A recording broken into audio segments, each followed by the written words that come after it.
여기 너무 자주 쓴 것 같아서 좀 제 자신을 봤을 때 너무 부끄럽고 죄송한데, 하나님께는 이렇게 자꾸 기회를 주셔서 웬일인지 모르겠어요. 이게 더 은혜인 것 같아요. 너무 감사해요. 예. 제가 신앙생활을 한 지는 이제 만 10년 좀 지난 것 같아요. 근데 정말 이렇게 예수 믿는 사람들 참 싫어했어요, 저.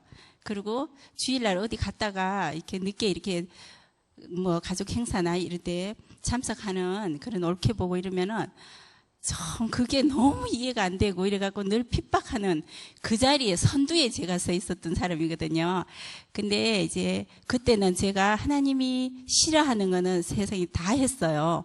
이리저리 다 다니고 이랬는데 언제부턴가 제가 건강을 잃게 됐어요. 그래갖고 정말 이제는 누구 신세 안 지고는 살 수 없는 그런 상황까지 다다랐고, 병명도 없이 이렇게가 막 정말 눈물로 이제 사는 그런 세월을 보냈는데, 그때 이제 하나님이 저를 꼼짝 못하게 이렇게 어제자 이렇게 묶으셨던 것 같아요. 그래서 이제 교회를 다니게 됐고, 이 대광교회에 등록하고, 그리고 아마 그 다음 해부터 제가 전도대에서 이렇게 활동을 같이 시작했던 것 같습니다. 그리고 그동안에 정말 이렇게 신앙생활 하면서 정말 하나님 많은 사람들이 이렇게 만나게 하셨고, 그리고 그들에게 또 복음을 전하고 또 귀한 결실, 열매도 맺는 그런 은혜도 주셨어요. 근데 이제 제게 한 2년, 3년쯤 됐죠. 그때 제게 갑작스럽게 이제 동생이 불의의 사고로 그렇게 교통사고를 당하면서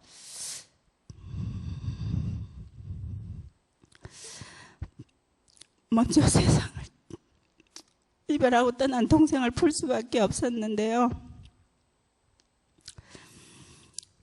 그동안에 서로 정말 생활권이 다르고 또 바쁘다는 그런 이유로 자주 만나질 못하고 1년에 한두 번 정도 이렇게 만났을까 그래요.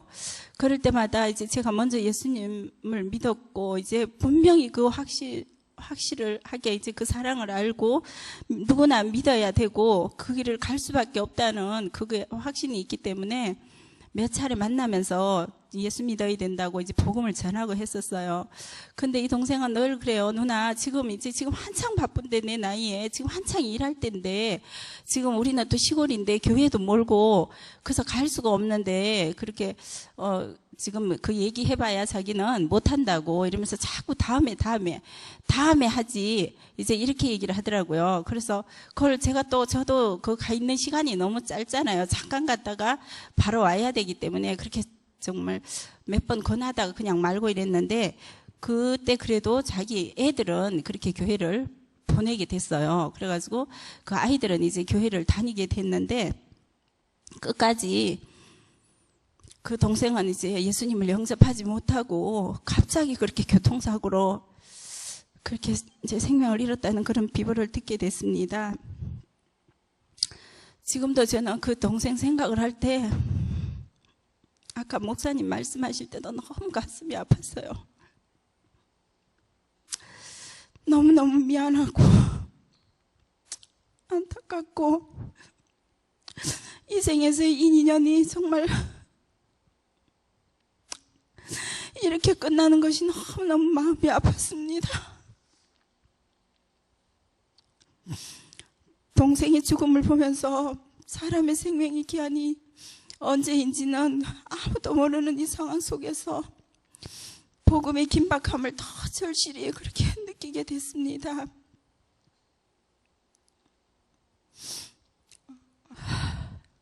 그리고 이제까지 전도하면서 정말 크고 작은 그런 은혜가 있었는데 그 중에 두 분의 그 사례를 지금 이 시간에 이렇게 나누고자 합니다.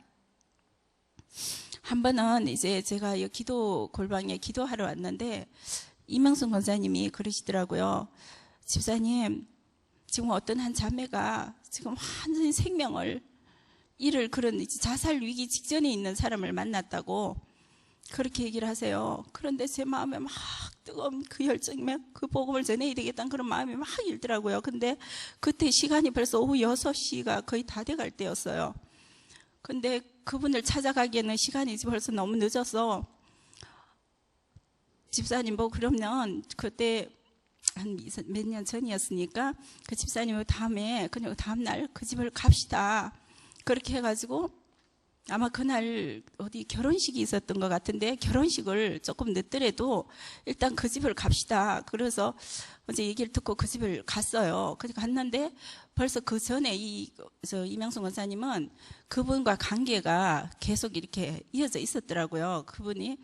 근데 얘기를 여기서 대충 듣고 갔는데 정말 손을 거의 못 움직여서 옆에서 누가 도와주지 않으면 자기 혼자서는 생활을 할 수 없는 그런 상황이라고 그렇게 말씀을 하시더라고요. 그래서 그러면서 이 권사님이 그때도 진짜 친정 엄마처럼 언니처럼 너무 막 이제 먹을 거부터 심지어 뭐 참기름 미숫가루 커피까지도 그리고 비 오면은 불편할까 우산까지도 하나하나 다 챙겨서 그렇게 그 집에 이렇게 드나들어 드셨더라고요. 그런 상황인데 이제 복음을 전하는 일에는 이제 권사님이 그때 이제 그냥 인간적인 이런 모습으로 많이 돌고 오고 계셨던 거예요. 그랬는데 그 말씀을 전해 주셨어요. 그래서 같이 그날도 또 막 이렇게 가방 봉투 쇼핑백에 이렇게 하나 싸가지고 같이 일찍 갔어요.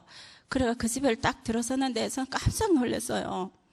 정말 그 자매님은 안에서 대답도 않고 그냥 문은 열린 상태더라고요. 그랬는데 들어갔는데 딱 눈에 딱 들어오는 게 연탄이 몇 장이 이렇게 그 화덕인가 이렇게 연탄 불 피우는 그거 하고 연탄이 몇 장이 이렇게 있고 그 옆에 보니까 가스하고 또 아마 소주병이었던 것 같아요. 들어있는 소주, 라이터 막 이런 것들이 옆에 막 널브러져 있어요. 그래가지고 그 집 분위기가 벌써 이걸 보면서 벌써 한담은 이런 그게 느껴지더라고요. 그래서 들어갔는데 이 자매 얼굴을 딱 대하면서 그 자매 얼굴은요 완전히 인생을 다 진짜 아무 소망이 없는 것에 그냥 꽉 잡혀 있었어요. 그리고 완전 표정도 그냥 굳어 있는 그런 상태였고 그렇게 돼 있더라고요. 근데 그 자매를 딱 보는 순간에 제 마음에 얼마나 마음이 아픈지 어떻게 견딜 수가 없는 거예요. 그래서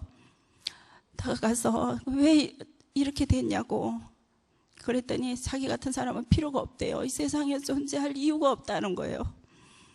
나는 차라리 사라지는 게 많은 사람들한테 그게 되려 진짜 자기가 살아있는 자체가 누가 된다면서 죽어야 된다고 그렇게 얘기를 하더라고요. 그래서 죽는 방법을 가진 방법을 다 썼대요. 그런 얘기를 하는데 너무 진짜 그 아버지의 마음이 느껴지는 거예요. 그러면서 자신의 그 생명이 얼마나 소중하고 하나님을 이렇게 안타깝게 기다리고 계신데 어찌 이런 말을 하냐고 그러면서 제가 예수님 영접하자고 이러면서 손을 잡는데 제가 또 놀랐어요. 그 손이 두 손이 다 굳어 있는 거예요.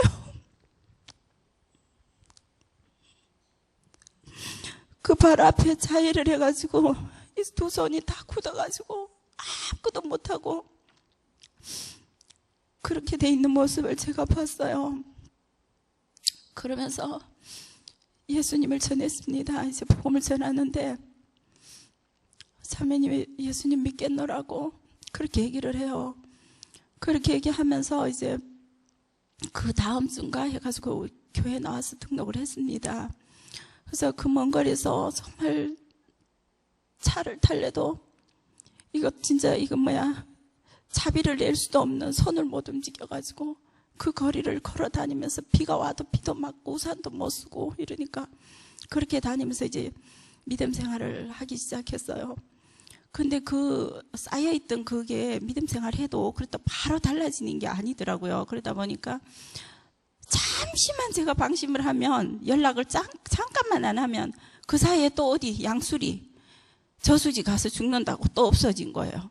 아니면 남한산성 여기 어디죠? 용마산 꼭대기에 올라가서 또 뛰어서 떨어져 죽는다 그러고 그렇게 간장을 태우더라고요. 그래서 그때마다 너무 힘이 들어가지고 끊임없이 정말로 눈물로 기도하고 정말 때로는 왜 진짜 포기하고 싶은 생각이 들 정도로 그렇게 힘들게 했어요.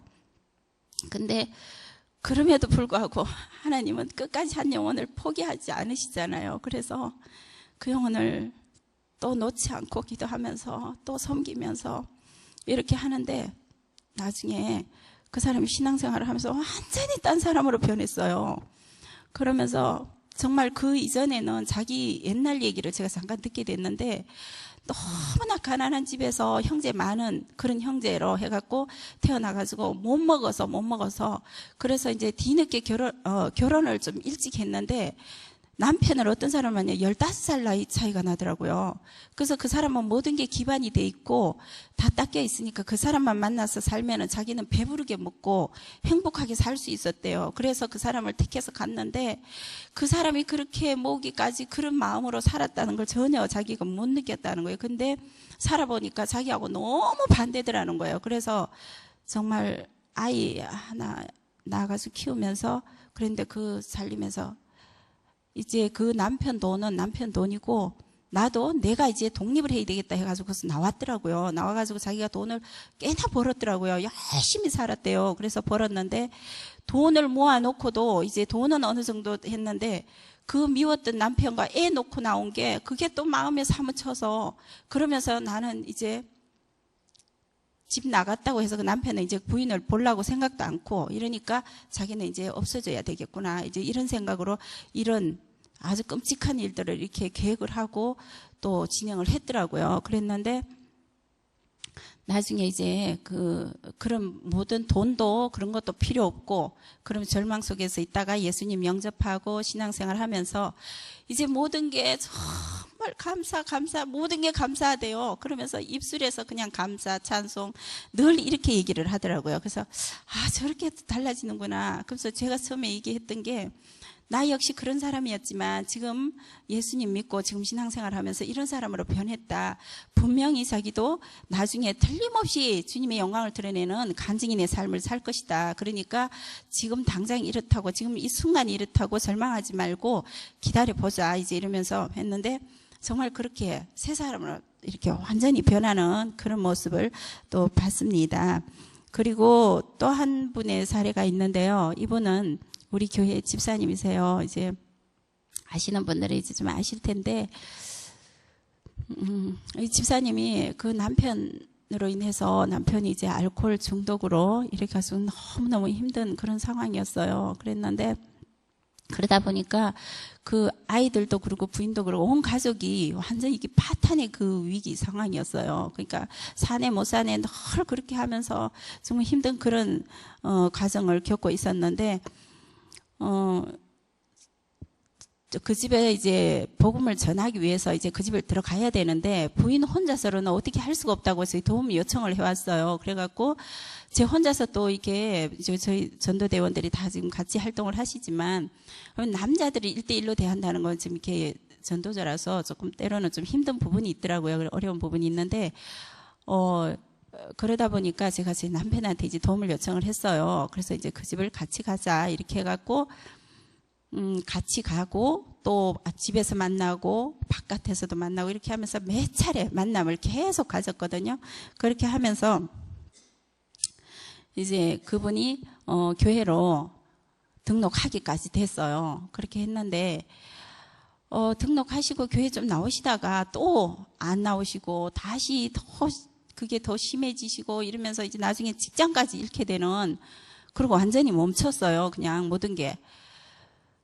그러면서 이제 무슨 불화가 있을 때마다 전화해가지고 또 찾고 그래요. 그럴 때마다 저는 하나님 이게 웬 인연입니까? 아니 무슨 인연이 이런 인연이 있습니까?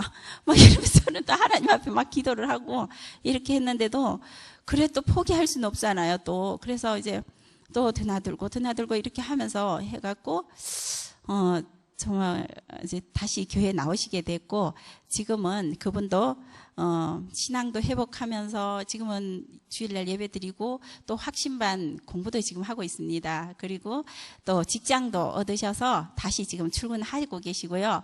그래서 우리 집사님의 그 그늘졌던 얼굴이 이제 조금씩 회복되고 편안해져가는 그런 이제 모습으로 이렇게 바뀌었거든요. 근데 전도는 제가 이렇게 해보면서 느끼는 부분이지만은 정말 모든 게 저 받은 사랑, 하나님의 관심으로부터 저희가 또 이렇게 구원을 받았잖아요. 근데 저 역시 또 한 사람 한 사람을 바라보는 그 관심, 그것으로 시작되게 되는 것을 제가 깨달았고, 또 끊임없이 그 눈물의 기도와 또 이제 포기하지 않는 그런 마음 있을 때 그 성령의 역사가 그렇게 결실로 열매로 이렇게 나타나는 것을 또 보게 됐습니다. 우리 아까 차주미 집사님 말씀하셨는데 작년에 우리 전도 세미나였을 것 같은데, 우리 백전도사님 오셔서 전도자의 자세에 대해서 이렇게 말씀을 하셨잖아요. 그때 정말 전도자는 단정한 외모, 그리고 환한 웃음, 그런 거 여러 가지 얘기하시면서 하다못해 이렇게 어떤 액세서리 하나 하는 것까지도 이제 사람을 대하는 데 있어서 훨씬 이렇게 부드럽고 이런 인상을 그게 다가가기가 좋다고 이렇게 얘기하셔서 제가 올해 이 남들은 다 했는데 이 귀를 뚫었습니다.